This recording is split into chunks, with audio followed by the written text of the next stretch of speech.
Meditations on First Philosophy by Descartes. Third meditation.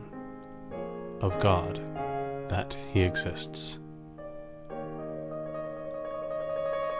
I will now close my eyes, I will stop my ears, I will turn away my senses from their objects.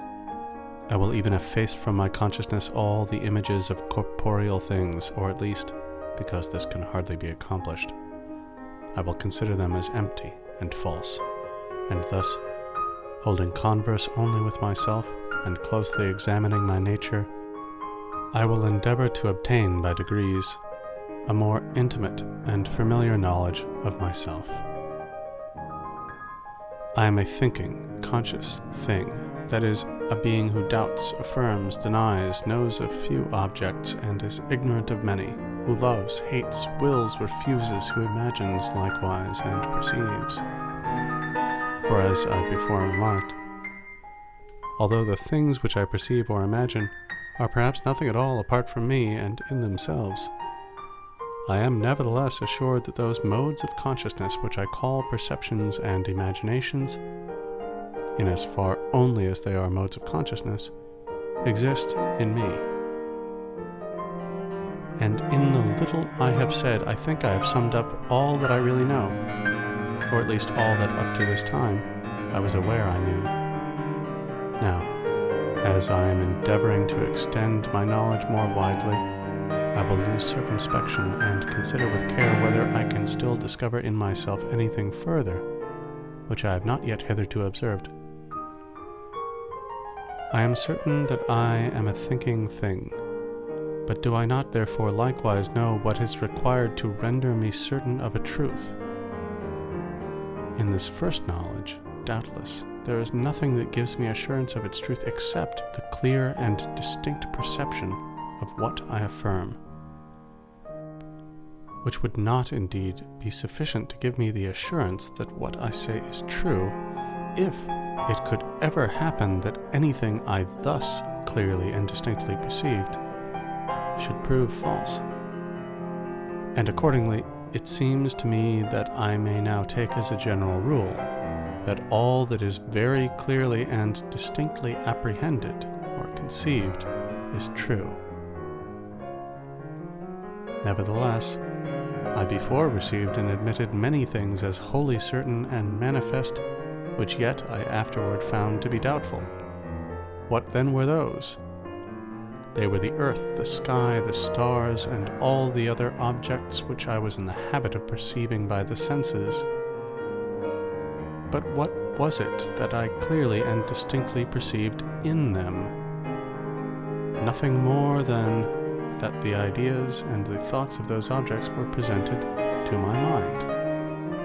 And even now I do not deny that these ideas are found in my mind. But there was yet another thing which I affirmed, and which, from having been accustomed to believe it, I thought I clearly perceived, although in truth I did not perceive it at all. I mean the existence of objects external to me, from which those ideas proceeded, and to which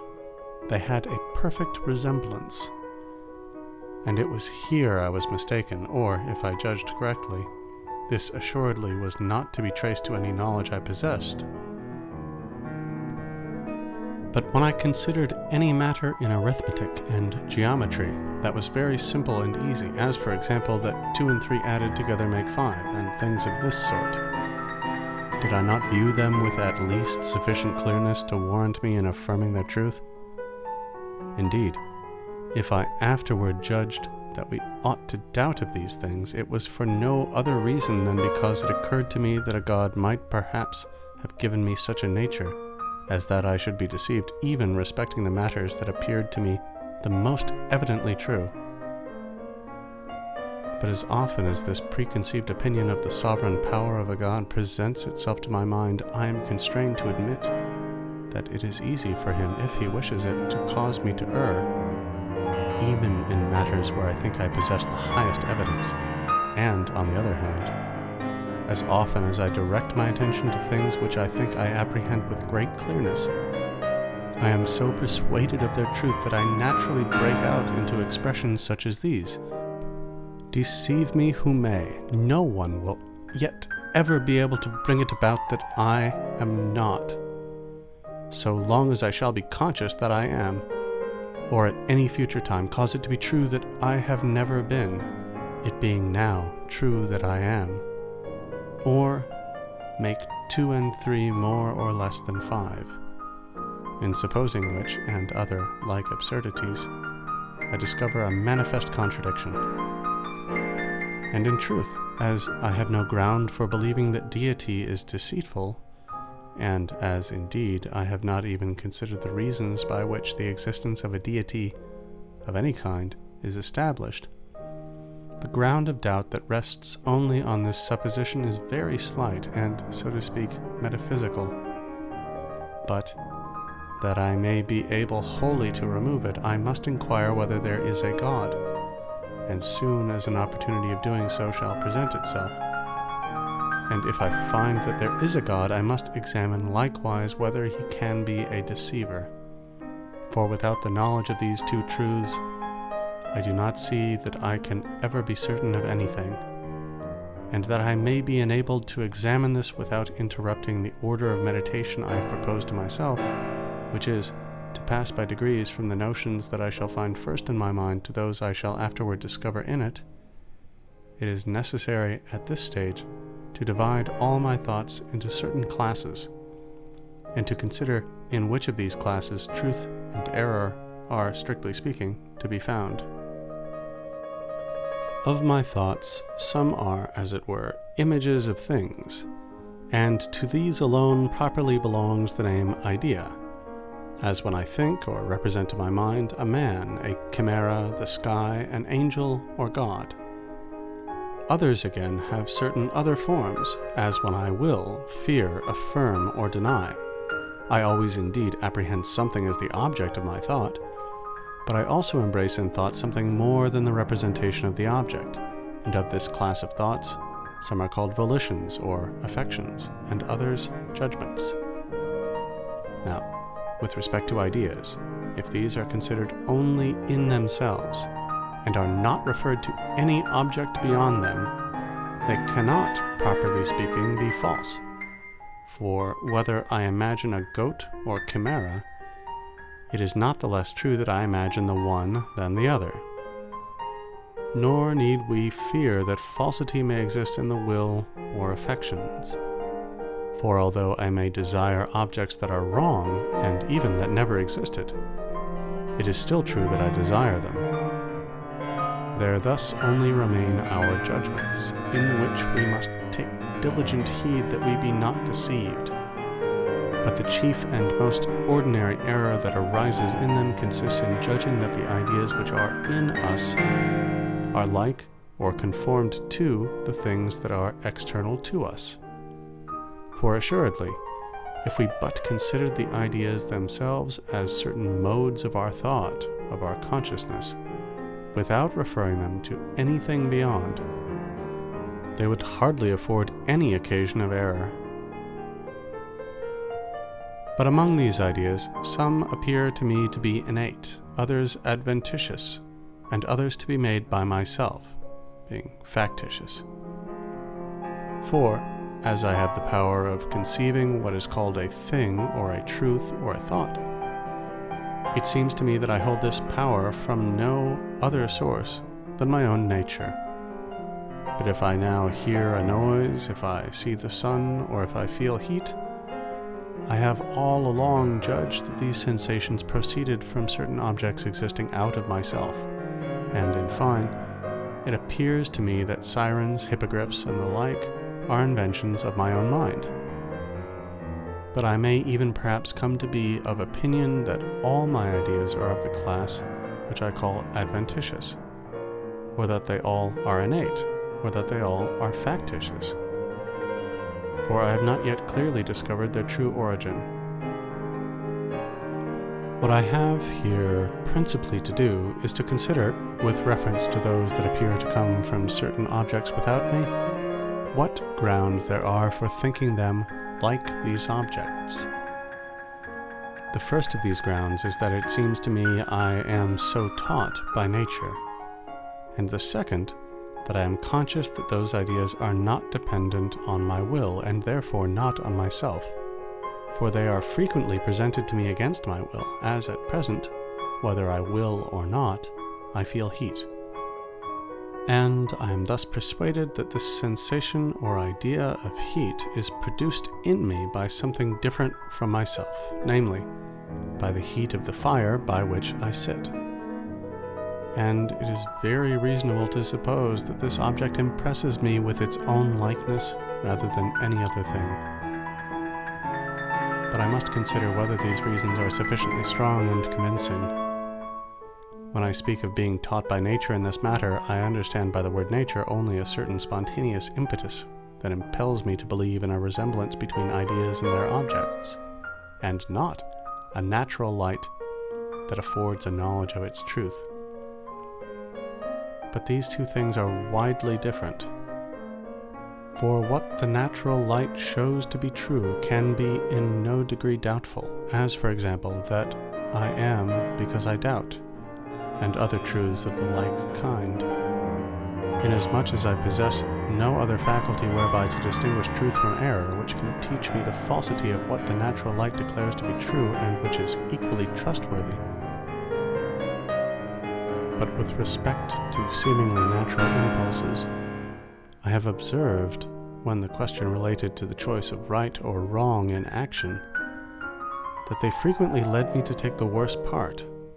nor do I see that I have any better ground for following them in what relates to truth and error. Then, with respect to the other reason, which is that because these ideas do not depend on my will, they must arise from objects existing without me, I do not find it more convincing than the former, for just as those natural impulses of which I have lately spoken are found in me, notwithstanding that they are not always in harmony with my will, so likewise it may be that I possess some power not sufficiently known to myself, capable of producing ideas without the aid of external objects. And indeed, it has always hitherto appeared to me that they are formed during sleep by some power of this nature, without the aid of aught external. And in fine, although I should grant that they proceeded from those objects, it is not a necessary consequence that they must be like them. On the contrary, I have observed in a number of instances that there was a great difference between the object and its idea. Thus, for example, I find in my mind two wholly diverse ideas of the sun. The one, by which it appears to me extremely small, draws its origin from the senses and should be placed in the class of adventitious ideas. The other, by which it seems to be many times larger than the whole earth, is taken up on astronomical grounds, that is, elicited from certain notions born with me, or is framed by myself in some other manner. These two ideas cannot certainly both resemble the same sun, and reason teaches me that the one which seems to have immediately emanated from it is the most unlike. And these things sufficiently prove that hitherto it has not been from a certain and deliberate judgment, but only from a sort of blind impulse, that I believed existence of certain things different from myself, which, by the organs of sense, or by whatever other means it might be, conveyed their ideas or images into my mind, and impressed it with their likenesses. But there is still another way of inquiring whether, of the objects whose ideas are in my mind, there are any that exist out of me. If ideas are taken in so far only as they are certain modes of consciousness, I do not remark any difference or inequality among them, and all seem, in the same manner, to proceed from myself. But, considering them as images, of which one represents one thing and another a different, it is evident that a great diversity obtains among them. For without doubt, those that represent substances are something more, and contain in themselves, so to speak, more objective reality, that is, participate by representation in higher degrees of being or perfection, than those that represent only modes or accidents. And again, the idea by which I conceive a God, sovereign, eternal, infinite, immutable, all-knowing, all-powerful, and the creator of all things that are out of himself, this, I say, has certainly in it more objective reality than those ideas by which finite substances are represented. Now, it is manifest by the natural light that there must at least be as much reality in the efficient and total cause as in its effect. For whence can the effect draw its reality if not from its cause? And how could the cause communicate to it this reality unless it possessed it in itself? And hence it follows, not only that what is cannot be produced by what is not, but likewise, that the more perfect, in other words, that which contains in itself more reality, cannot be the effect of the less perfect. And this is not only evidently true of those effects whose reality is actual or formal, but likewise of ideas, whose reality is only considered as objective. Thus, for example, the stone that is not yet in existence not only cannot now commence to be unless it be produced by that which possesses in itself, formally or eminently, all that enters into its composition, in other words, by that which contains in itself the same properties that are in the stone or others superior to them. And heat can only be produced in a subject that was before devoid of it by a cause that is of an order, degree, or kind at least as perfect as heat, and so of the others. But further, even the idea of the heat or of the stone cannot exist in me unless it be put there by a cause that contains at least as much reality as I conceive existent in the heat or in the stone. For although that cause may not transmit into my idea anything of its actual or formal reality, we ought not on this account to imagine that it is less real,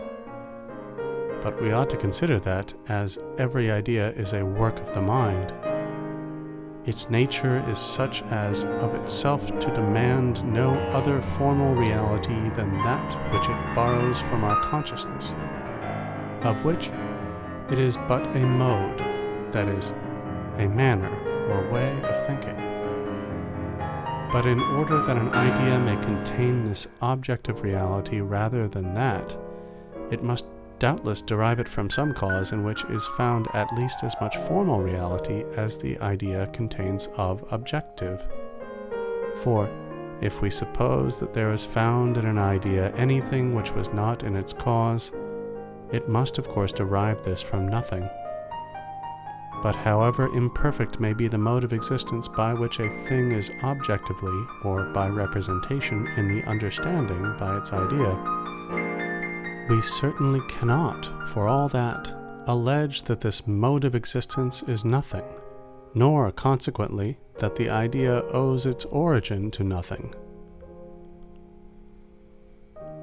Nor must it be imagined that, since the reality which considered in these ideas is only objective, the same reality need not be formally or actually in the causes of these ideas, but only objectively. For, just as the mode of existing objectively belongs to ideas by their peculiar nature, so likewise the mode of existing formally appertains to the causes of these ideas, at least to the first and principal, by their peculiar nature. And although an idea may give rise to another idea, this regress cannot, nevertheless, be infinite. We must in the end reach a first idea, the cause of which is, as it were, the archetype in which all the reality or perfection that is found objectively or by representation in these ideas is contained formally and in act. I am thus clearly taught by the natural light that ideas exist in me as pictures or images, which may, in truth, readily fall short of the perfection of the objects from which they are taken, but can never contain anything greater or more perfect. And in proportion to the time and care with which I examine all those matters, the conviction of their truth brightens and becomes distinct. But to sum up, what conclusion shall I draw from it all? It is this: if the objective reality or perfection of any one of my ideas be such as clearly to convince me that this same reality exists in me, neither formally nor eminently, and if, as follows from this, I myself cannot be the cause of it, it is a necessary consequence that I am not alone in the world, but that there is besides myself some other being who exists as the cause of that idea. While, on the contrary, if no such idea be found in my mind, I shall have no sufficient ground of assurance of the existence of any other being besides myself. For, after a most careful search, I have, up to this moment, been unable to discover any other ground. But among these, my ideas, besides that which represents myself, respecting which there can be here no difficulty, there is one that represents a god, others that represent corporeal and inanimate things, others angels, others animals, and finally, there are some that represent men like myself. But with respect to the ideas that represent other men or animals or angels, I can easily suppose that they were formed by the mingling and composition of the other ideas which I have of myself, of corporeal things, and of God. Although they were, apart from myself, neither men, animals, nor angels. And with regard to the ideas of corporeal objects, I never discovered in them anything so great or excellent which I myself did not appear capable of originating. For by considering these ideas closely and scrutinizing them individually, in the same way that I yesterday examined the idea of wax, I find that there is but little in them that is clearly and distinctly perceived. As belonging to the class of things that are clearly apprehended, I recognize the following, namely,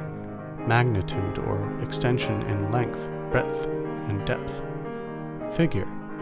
which results from the termination of extension, situation, which bodies of diverse figures preserve with reference to each other, and motion, or the change of situation, to which may be added substance, duration, and number. But with regard to light, colors, sounds, odors, tastes, heat, cold, and the other tactile qualities, they are thought with so much obscurity and confusion that I cannot determine even whether they are true or false. In other words, whether or not the ideas I have of these qualities are in truth the ideas of real objects. For although I before remarked that it is only in judgments that formal falsity, or falsity properly so called, can be met with, there may nevertheless be found in ideas a certain material falsity, which arises when they represent what is nothing as if it were something. Thus, for example, the ideas I have of cold and heat are so far from being clear and distinct that I am unable from them to discover whether cold is only the privation of heat, or heat the privation of cold, or whether they are or are not real qualities. And since, ideas being, as it were, images, there can be none that does not seem to us to represent some object, the idea which represents cold as something real and positive will not improperly be called false, if it be correct to say that cold is nothing but a privation of heat, and so in other cases. To ideas of this kind, indeed,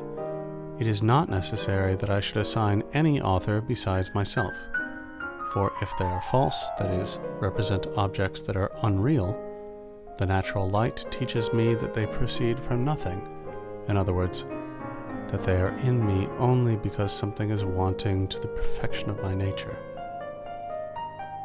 But if these ideas are true, yet because they exhibit to me so little reality that I cannot even distinguish the object represented from non-being, I do not see why I should not be the author of them. With reference to those ideas of corporeal things that are clear and distinct, there are some which, as appears to me, might have been taken from the idea I have of myself, as those of substance, duration, number, and the like. For when I think that a stone is a substance, or a thing capable of existing of itself, and that I am likewise a substance, although I conceive that I am a thinking and non-extended thing, and that the stone, on the contrary, is extended and unconscious, there being thus the greatest diversity between the two concepts, yet these two ideas seem to have this in common, that they both represent substances. In the same way, when I think of myself as now existing, and recollect besides that I existed some time ago, and when I am conscious of various thoughts whose number I know, I then acquire the ideas of duration and number, which I can afterward transfer to as many objects as I please. With respect to the other qualities that go to make up the ideas of corporeal objects, namely extension, figure, situation, and motion, it is true that they are not formally in me, since I am merely a thinking being, but because they are only certain modes of substance, and because I myself am a substance,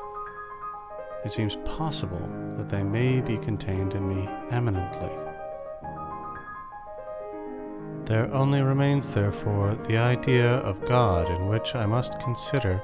whether there is anything that cannot be supposed to originate with myself. By the name God, I understand a substance infinite, eternal, immutable, independent, all-knowing, all-powerful, and by which I myself, and every other thing that exists, if any such there be, were created. But these properties are so great and excellent, that the more attentively I consider them, the less I feel persuaded that the idea I have of them owes its origin to myself alone. And thus it is absolutely necessary to conclude from all that I have before said that God exists. For though the idea of substance be in my mind owing to this, that I myself am a substance, I should not, however, have the idea of an infinite substance, seeing I am a finite being, unless it were given me by some substance in reality infinite. And I must not imagine that I do not apprehend the infinite by a true idea, but only by a negation of the finite. In the same way that I comprehend repose and darkness by the negation of motion and light, since, on the contrary, I clearly perceive that there is more reality in the infinite substance than in the finite, and therefore that in some way I possess the perception or notion of the infinite before that of the finite, that is, the perception of God before that of myself. For how could I know that I doubt, desire, or that something is wanting to me,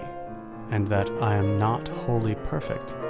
if I possessed no idea of a being more perfect than myself, by comparison of which I knew the deficiencies of my nature? And it cannot be said that this idea of God is perhaps materially false, and consequently that it may have arisen from nothing. In other words, that it may exist in me from my imperfections, as I before said of the ideas of heat and cold and the like. For, on the contrary, as this idea is very clear and distinct, and contains in itself more objective reality than any other, there can be no one of itself more true, or less open to the suspicion of falsity. The idea, I say, of a being supremely perfect and infinite is in the highest degree true. For although perhaps we may imagine that such a being does not exist, we cannot nevertheless suppose that his idea represents nothing real, as I have already said of the idea of cold. It is likewise clear and distinct in the highest degree, since whatever the mind clearly and distinctly conceives as real or true, and as implying any perfection, is contained entire in this idea. And this is true, nevertheless, although I do not comprehend the infinite, and although there may be in God an infinity of things that I cannot comprehend, nor perhaps even compass by thought in any way. For it is of the nature of the infinite that it should not be comprehended by the finite, and it is enough that I rightly understand this, and judge that all which I clearly perceive, and in which I know there is some perfection, and perhaps also an infinity of properties of which I am ignorant, are formally or eminently in God, in order that the idea I have of him may become the most true, clear, and distinct of all the ideas in my mind. But perhaps I am something more than I suppose myself to be, and it may be that all those perfections which I attribute to God in some way exist potentially in me, although they do not yet show themselves and are not reduced to act. Indeed, I am already conscious that my knowledge is being increased and perfected by degrees, and I see nothing to prevent it from thus gradually increasing to infinity, nor any reason why, after such increase and perfection, I should not be able thereby to acquire all the other perfections of the divine nature, nor, in fine, why the power I possess of acquiring those perfections, if it really now exists in me, should not be sufficient to produce the ideas of them. Yet, on looking more closely into the matter, I discover that this cannot be. For, in the first place, although it were true that my knowledge daily acquired new degrees of perfection, and although there were potentially in my nature much that was not as yet actually in it, still, all these excellences make not the slightest approach to the idea I have of the deity, in whom there is no perfection merely potentially, but all actually existent. For it is even an unmistakable token of imperfection in my knowledge, that it is augmented by degrees. Further, although my knowledge increase more and more, nevertheless I am not therefore induced to think that it will ever be actually infinite, since it can never reach that point beyond which it shall be incapable of further increase. But I conceive God as actually infinite, so that nothing can be added to his perfection, and in fine,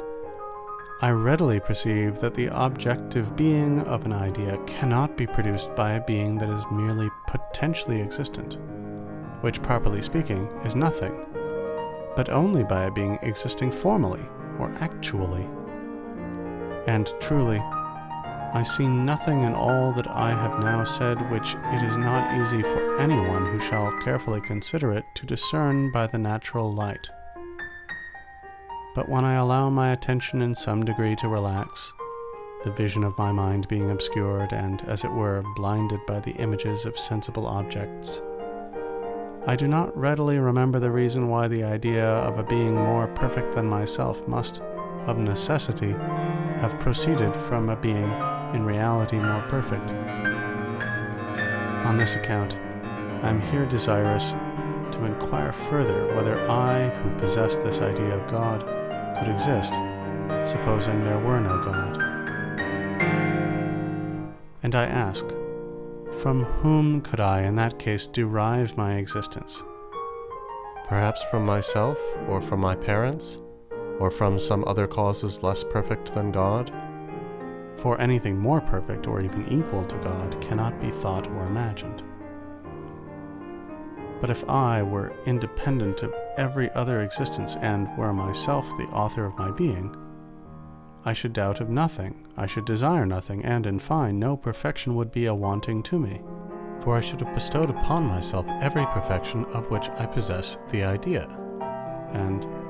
I should thus be God. And it must not be imagined that what is now wanting to me is perhaps of more difficult acquisition than that of which I am already possessed. For, on the contrary, it is quite manifest that it was a matter of much higher difficulty that I, a thinking being, should arise from nothing than it would be for me to acquire the knowledge of many things of which I am ignorant, and which are merely the accidents of a thinking substance. And certainly, if I possessed of myself the greater perfection of which I have now spoken, in other words, if I were the author of my own existence, I would not at least have denied to myself things that may be more easily obtained, as that infinite variety of knowledge of which I am at present destitute. I could not indeed have denied to myself any property which I perceive is contained in the idea of God, because there is none of these that seems to me more difficult to make or acquire, and if there were any that should happen to be more difficult to acquire, they would certainly appear so to me, supposing that I myself were the source of the other things I possess, because I should discover in them a limit to my power. And though I were to suppose that I always was as I now am, I should not on this ground escape the force of these reasonings, since it would not follow, even on this supposition, that no author of my existence needed to be sought after. For the whole time of my life may be divided into an infinity of parts, each of which is in no way dependent on any other, and accordingly, because I was in existence a short time ago, it does not follow that I must now exist, unless in this moment some cause create me anew, as it were, that is, conserve me. In truth, it is perfectly clear and evident to all who will attentively consider the nature of duration, that the conservation of a substance, in each moment of its duration, requires the same power and act that would be necessary to create it, supposing it were not yet in existence, so that it is manifestly a dictate of the natural light that conservation and creation differ merely in respect of our mode of thinking, and not in reality. All that is here required, therefore, is that I interrogate myself to discover whether I possess any power by means of which I can bring it about that I, who now am, shall exist a moment afterward. For, since I am merely a thinking thing, or since, at least, the precise question in the meantime is only of that part of myself, if such a power resided in me, I should, without doubt, be conscious of it. But I am conscious of no such power, and thereby I manifestly know that I am dependent upon some being different from myself. But perhaps the being upon whom I am dependent is not God, and I have been produced either by my parents or by some causes less perfect than deity. This cannot be, for, as I before said, it is perfectly evident that there must at least be as much reality in the cause as in the effect, and accordingly, since I am a thinking thing and possess in myself an idea of God, whatever in the end be the cause of my existence, it must of necessity be admitted that it is likewise a thinking being, and that it possesses in itself the idea and all the perfections I attribute to deity. Then it may again be inquired whether this cause owes its origin and existence to itself or to some other cause. For if it be self-existent, it follows from what I have before laid down that this cause is God. For since it possesses the perfection of self-existence, it must likewise, without doubt, have the power of actually possessing every perfection of which it has the idea. In other words, all the perfections I conceive to belong to God, But if it owe its existence to another cause than itself, we demand again, for a similar reason, whether this second cause exists of itself or through some other, until, from stage to stage, we at length arrive at an ultimate cause, which will be God. And it is quite manifest that in this matter there can be no infinite regress of causes, seeing that the question raised respects not so much the cause which once produced me, as that by which I am at this present moment conserved. Nor can it be supposed that several causes concurred in my production, and that from one I received the idea of one of the perfections I attribute to deity, and from another the idea of some other, and thus that all those perfections are indeed found somewhere in the universe, but do not all exist together in a single being who is God. For, on the contrary, the unity, the simplicity, or inseparability of all the properties of deity is one of the chief perfections I conceive him to possess. And the idea of this unity of all the perfections of deity